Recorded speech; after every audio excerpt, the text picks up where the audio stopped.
আসসালামু আলাইকুম রহমতুল্লাহ। হ্যালো বন্ধুরা, স্বাগতম আমাদের চ্যানেলে।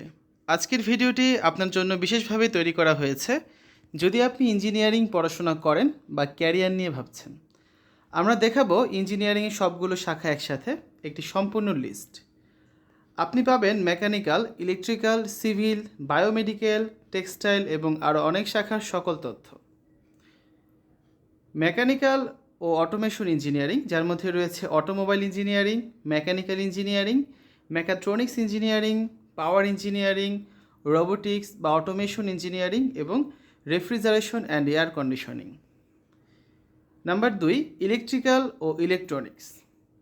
Electrical engineering, electronics engineering, telecommunication engineering, software engineering বা কম্পিউটার সায়েন্স ইঞ্জিনিয়ারিং। 3 নম্বরে রয়েছে সিভিল ও কনস্ট্রাকশন, যার মধ্যে রয়েছে civil engineering, construction engineering, building engineering, civil wood engineering, graphics engineering, printing engineering, transportation engineering এবং geotechnical engineering. 4 number chemical, petroleum ও food. Chemical engineering, petroleum engineering, food engineering এবং pharmaceutical engineering.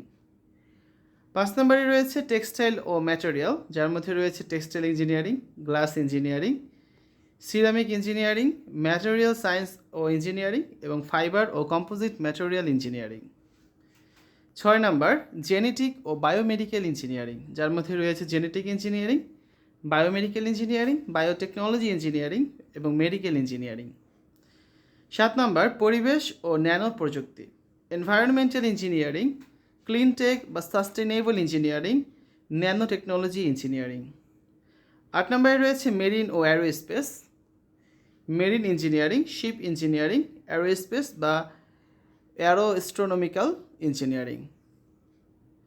9 নম্বরে আরও কিছু বিশেষায়িত শাখা রয়েছে, যেমন fire safety engineering, energy engineering, ocean বা অকিয়ান ইঞ্জিনিয়ারিং। তো বন্ধুরা, আজকে আমরা দেখলাম ইঞ্জিনিয়ারিংয়ের সব গুরুত্বপূর্ণ শাখা একসাথে। আপনি চাইলে এই তালিকাকে নোট হিসেবে রেখে পড়াশোনায় বা ক্যারিয়ার পরিকল্পনায় ব্যবহার করতে পারেন। আপনাদের যদি কোনো প্রশ্ন থাকে বা আরও বিস্তারিত ভিডিও চান, কমেন্টে লিখে জানাতে পারেন। ধন্যবাদ, দেখা হবে পরবর্তী ভিডিওতে। শুভ পড়াশোনা ও এগিয়ে যাওয়ার পথে আপনার যাত্রা সফল হোক। আসসালামু আলাইকুম।